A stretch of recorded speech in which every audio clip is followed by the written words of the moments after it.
ನಾನು ಹೇಳುವ ಪ್ರಕಾರ ಮಾಡು. ಗೊಂದವರೆಪುರದಲ್ಲಿ ಬ್ರಹ್ಮಚೈತನ್ಯ ಮಹಾರಾಜರಿರುವರು. ಧರಿತ್ರಿಯೊಳಗೆಲ್ಲ ಕೀರ್ತಿಯಿಂದ ತುಂಬಿದಂಥ ಆ ಮಹಾತ್ಮರಿಗೆ ನೀನು ಶರಣು ಹೋಗು. ನಾನು ತಿರಸ್ಕರಿಸಿದೆನೆಂದು ತಿಳಿಯಬಾರದು. ಲೋಕ ಸಂಗ್ರಹಾರ್ಥವಾಗಿ ಹೀಗೆ ಹೇಳಿರುವೆನು. ಯಾಕೆಂದರೆ ಅಜ್ಞಾನಿ ಜನರ ವರ್ತನವನ್ನು ಬಲ್ಲವರು ರಕ್ಷಿಸತಕ್ಕದ್ದಂತ ಶ್ರೀಕೃಷ್ಣನು ಗೀತೆಯೊಳಗೆ ಹೇಳಿರುತ್ತಾನೆ. ಇಂಥ ಅಮೃತ ವಚನವನ್ನು ಕೇಳಿ ಶಾಸ್ತ್ರಿಗೆ ಮನಸ್ಸಿನಲ್ಲಿ ಬಹಳ ಆನಂದವಾಯಿತು. ಅನಂತರ ಸಿದ್ಧ ಚರಣವನ್ನು ಮಸ್ತಕದಿಂದ ವಂದಿಸಿ ಆಶೀರ್ವಾದವನ್ನು ಪಡೆದುಕೊಂಡು ಹೋಗುವಂತವನಾದನು. ಹರಿಭಕ್ತ ಪರಾಯಣನಾದ ತಮ್ಮಣ್ಣ ಶಾಸ್ತ್ರಿಯು ಗೊಂದವರ ಕ್ಷೇತ್ರಕ್ಕೆ ಹೋಗಿ ಆ ಮಹಾರಾಜರಿಗೆ ಭೇಟಿಯಾಗಿ ದೀನ ಭಾವದಿಂದ ನಮನ ಮಾಡಿದನು. ತನ್ನ ವೃತ್ತಾಂತವನ್ನೆಲ್ಲ ನಿವೇದಿಸಿ, ಹೇ ದಯಾಳುವಾದ ಸದ್ಗುರುವೆ, ನಿನ್ನನ್ನೇ ಕುರಿತು ಬಂದಿದ್ದೇನೆ. ದೀನನಾಥನಾಗಿ ಸದ್ಗುರುರಾಜನಾದಂಥ ನೀನೇ ನನ್ನ ಹಿತ ಏನೆಂಬುದನ್ನು ನನಗೆ ತಿಳಿಸಬೇಕು ಎಂದು ನಮ್ರ ಭಾವದಿಂದ ಅಂದ ಕರುಣಾವಚನವನ್ನು ಕೇಳಿ ಆ ಕೃಪಾಕರನು ಆತನ ಅಧಿಕಾರ ತಿಳಿದು ಶಾಸ್ತ್ರಿಯನ್ನು ಕುರಿತು ಶರಣು ಅಮೃತ ತುಲ್ಯವಾದ ವಾಣಿಯಿಂದ, ನಿನ್ನ ಸ್ಥಾನವಾದ ಹುಬ್ಬಳ್ಳಿಯಲ್ಲಿ ಸಿದ್ಧಾರೂಢ ಮಹಾರಾಜರು ಇರುತ್ತಾರೆ, ಅವರೇ ನಿನ್ನನ್ನು ಇಲ್ಲಿಗೆ ಕಳುಹಿಸಿರುವರು. ಹಾಗಾದರೆ ಶ್ರೀರಾಮ ಜಯ ರಾಮ ಜಯ ಜಯ ರಾಮ ಎಂಬ ಈ ತ್ರಯೋದಶಾಕ್ಷರಿ ಮಂತ್ರವನ್ನು 13 ಲಕ್ಷ ಸರ್ತಿ ಜಪಿಸುವ ನೇಮ ಮಾಡಿದರೆ ಭವಭ್ರಮವು ನಿರಸನವಾಗುವುದು ಎಂದು ಉಪದೇಶಿಸಿದರು. ಕೂಡಲೇ ಶಾಸ್ತ್ರಿ ಏಕಾಂತದಲ್ಲಿ ಹೋಗಿ ಏಕಾಗ್ರ ಚಿತ್ತದಿಂದ ಆ ಮಂತ್ರದ ಪುನಶ್ಚರಣೆಯನ್ನು ಆರಂಭ ಮಾಡಿದನು. ಜಪಾಂತದಲ್ಲಿ ಪ್ರತ್ಯಕ್ಷ ಶ್ರೀರಾಮನ್ನೇ ಬಂದು ಶಾಸ್ತ್ರಿಗೆ ದರ್ಶನವನ್ನು ಕೊಡುವಂತವನಾದನು. ಕೋಟಿ ಸೂರ್ಯ ಪ್ರಕಾಶದಂತಹ ದಿವ್ಯ ಜ್ಯೋತಿಯಿಂದ ವ್ಯಾಪಿಸಿರುವಂತೆ ಆ ರಾಮಮೂರ್ತಿಯು ಕಾಣಿಸುತ್ತಿತ್ತು. ತತ್ಕಾಲ ಶಾಸ್ತ್ರಿಗೆ ದೇಹ ಭಾವವು ತಪ್ಪಿ ಸಮಾಧಿ ಸ್ಥಿತಿಯನ್ನು ಹೊಂದಿದನು. ಶ್ರೀರಾಮದೇವರನ್ನು ನೋಡುತ್ತಾ ನೋಡುತ್ತಾ ಒಂದು ಗಳಿಗೆ ಪರ್ಯಂತ ದೇಹವನ್ನು ಮರೆತನು. ಆಮೇಲೆ ಇದೇ ಪ್ರಕಾರ ನಿತ್ಯದಲ್ಲಿಯೂ ದರ್ಶನ ಲಾಭವಾಗಬೇಕು, ನನ್ನ ಜೀವಕ್ಕೆ ಮತ್ತೇನು ಒಲ್ಲೆ ಎಂದು ಅಂದದಕ್ಕೆ ಶ್ರೀರಾಮನು ನನ್ನ ನಾಮದಿಂದಲೇ ದರ್ಶನ ಪ್ರಾಪ್ಯವು ಎಂದು ಆಶ್ವಾಸನವನ್ನಿತ್ತನು. ಆಗ ಶಾಸ್ತ್ರಿಯು ಆ ದೇವನಿಗೆ ನಮಸ್ಕಾರ ಮಾಡಿದನು. ಕೂಡಲೇ ಆ ರಾಮಮೂರ್ತಿಯು ಅಂತರ್ಧಾನವಾಯಿತು. ಸದ್ಗುರು ಕೃಪೆಯಿಂದ ಸಾಕ್ಷಾತ್ಕಾರವನ್ನು ಹೊಂದಿ ಆ ಮಹಾರಾಜರ ಚರಣಗಳಲ್ಲಿ ಶಿರವನ್ನಿಟ್ಟು ನಮಸ್ಕರಿಸುವಾಗೆ ಶಾಸ್ತ್ರೀಯ ಹೃದಯದಲ್ಲಿ ಅಪಾರ ಪ್ರೇಮ ಉಂಟಾಗಿ ನೇತ್ರಗಳಿಂದ ಜಲಧಾರೆಗಳು ಸುರಿಯುವಂತವುಗಳಾದವು. ಹಾಗೆ ಶಾಸ್ತ್ರಿಯನ್ನು ಕುರಿತು ಬ್ರಹ್ಮಚೈತನ್ಯ ಮಹಾರಾಜರು, ನಿನ್ನನ್ನು ಸಚ್ಚಿದಾನಂದರಾದ ಸಿದ್ಧಾರೂಢರು ಇಲ್ಲಿಗೆ ಕಳುಹಿಸಿದ್ದರು. ಆದ್ದರಿಂದ ನಿನಗಾದರೂ ಸಚ್ಚಿದಾನಂದ ಈ ನಾಮವನ್ನು ಕೊಟ್ಟಿರುತ್ತೇನೆ.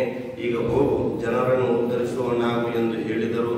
ಅನಂತರ ಸದ್ಗುರು ಆಜ್ಞೆಯನ್ನು ಪಡೆದುಕೊಂಡು ಶಾಸ್ತ್ರಿಯು ಹುಬ್ಬಳ್ಳಿಗೆ ತಿರುಗಿ ಬಂದು ಅನನ್ಯ ಭಾವದಿಂದ ಸಿದ್ಧಾರೂಢರ ಚರಣಗಳಿಗೆ ನಮಸ್ಕರಿಸಿ, ಹೇ ದಯಾಳನೇ, ನಿನ್ನ ಆಜ್ಞೆಯಿಂದ ಹೋದ ಕೂಡಲೇ ಸದ್ಗುರುಗಳು ನನಗೆ ತ್ರಯೋದಶಾಕ್ಷರಿ ಮಂತ್ರವನ್ನು ಉಪದೇಶಿಸಿದರು.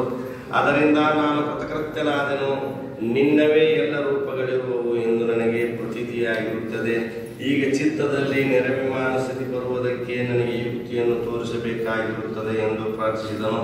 ಆಗ ಸಿದ್ಧಾರೂಢರು ನಗುತ್ತಾ, ಲೋಕ ಸಂಗ್ರಹಾರ್ಥ ಏನಾದರೂ ಮಾಡಬೇಕು. ಮನೆ ಮನೆಗೆ ಭಿಕ್ಷಾರ್ಥಿಯಾಗಿ ಹೋಗಿ ಭಿಕ್ಷೆ ಲಭಿಸಿದ್ದರಿಂದ ಅನ್ನ ಸಂತರ್ಪಣೆ ಮಾಡಿಸಬೇಕು ಎಂದು ಹೇಳಿದರು.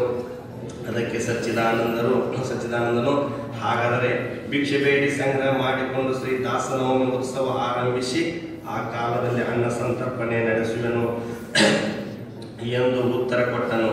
ಸದ್ಗುರು ಆಜ್ಞೆ ಪಡೆದುಕೊಂಡು ಮಹಾವೈಭವಯುಕ್ತವಾದ ಮಂಟಪವನ್ನು ನಿಂದಿರಿಸಿ ಅಲ್ಲಿ 7 ದಿನಗಳ ತನಕ ಕೀರ್ತನ ಮತ್ತು ರಾತ್ರಿ ಹಗಲು ಭಜನೆ ನಡೆಸುವ ವ್ಯವಸ್ಥೆಯಾಯಿತು.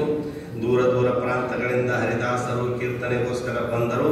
ಅಸಂಖ್ಯ ಜನರು ಆ ಕಾಲದಲ್ಲಿ ಅಲ್ಲಿಗೆ ಬಂದು ಕೀರ್ತನಾನಂದವನ್ನು ಭೋಗಿಸುತ್ತಿದ್ದರು.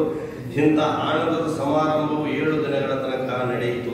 8ನೇ ದಿನ ಸಮಾರಾಧನೆಯ ಸಲುವಾಗಿ ಸರ್ವವರ್ಣದವರಿಗೂ ಆಮಂತ್ರಣ ಪಟ್ಟಿತ್ತು. 10,000 ಜನರ ದೆಸೆಯಿಂದ ತಯಾರಿ ಮಾಡಿತ್ತು.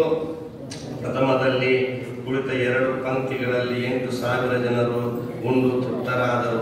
ಭೋಜನ ಕಾಲದಲ್ಲಿ ಸಿದ್ದರಾಯರು ಬಂದು ಆ ಮಹತ್ತಾದ ಸಮಾರಂಭವನ್ನು ನೋಡಿ ಮನಸ್ಸಿನಲ್ಲಿ ಬಹಳ ಸುಖಪಟ್ಟು ಆನಂದ ವಚನವನ್ನು ಅನ್ನುತ್ತಾರೆ. ತಮ್ಮಣ್ಣ ಶಾಸ್ತ್ರಿಯೇ, ನೀನು ಧನ್ಯನು ಧನ್ಯನು. ನೀನು ಧರಿತ್ರಿಯೊಳಗೆ ಖ್ಯಾತಿಯನ್ನು ಮಾಡಿದಿ. ಭಿಕ್ಷೆಯಿಂದ ಇಂಥ ಸಮಾರಾಧನೆಯನ್ನು ಮಾಡಿದ್ದೆಂಬುದು ನಿಶ್ಚಯವಾಗಿ ಬಹು ವಿಚಿತ್ರವಾಗಿದೆ. ಇದನ್ನು ಕೇಳಿ ಶಾಸ್ತ್ರಿಯು, ಹೇ ಸದ್ಗುರುನಾಥ, ಇದೆಲ್ಲ ನಿನ್ನದೇ ಕೃತಿ ಇರುವುದು. ದೀನನಾದ ನನ್ನನ್ನು ಮುಂದಕ್ಕೆ ಮಾಡಿ ಸರ್ವ ಕರ್ತೃತ್ವವನ್ನು ನೀನೇ ನಡೆಸುತ್ತಿ ಎಂದು ಉತ್ತರ ಕೊಟ್ಟನು.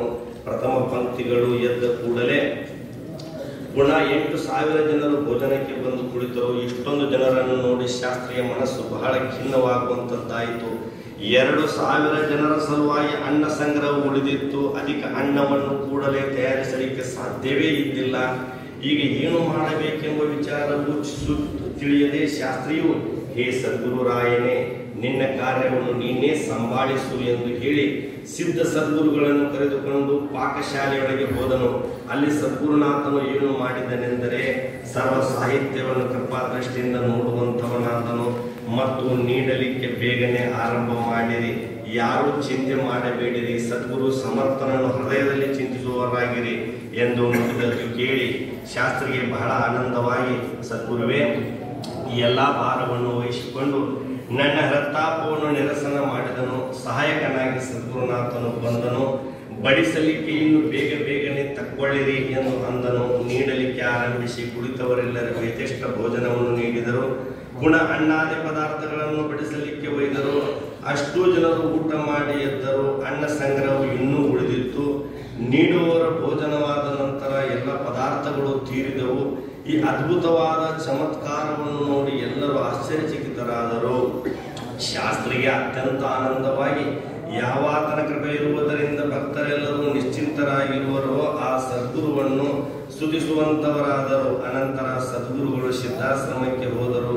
ಭಕ್ತರೆಲ್ಲರೂ ತಮ್ಮ ತಮ್ಮ ಗೃಹಕ್ಕೆ ಹೋಗುವಂತವರಾದರು. ಇರಲಿ, ಲೋಕೋದ್ಧಾರ ಕರ್ತವ್ಯಗಳು ಏನೇನು ಮಾಡತಕ್ಕವೇ ಎಂದು ತಮ್ಮಣ್ಣ ಶಾಸ್ತ್ರಿಯು ಚಿಂತಿಸುತ್ತಿರುವನು.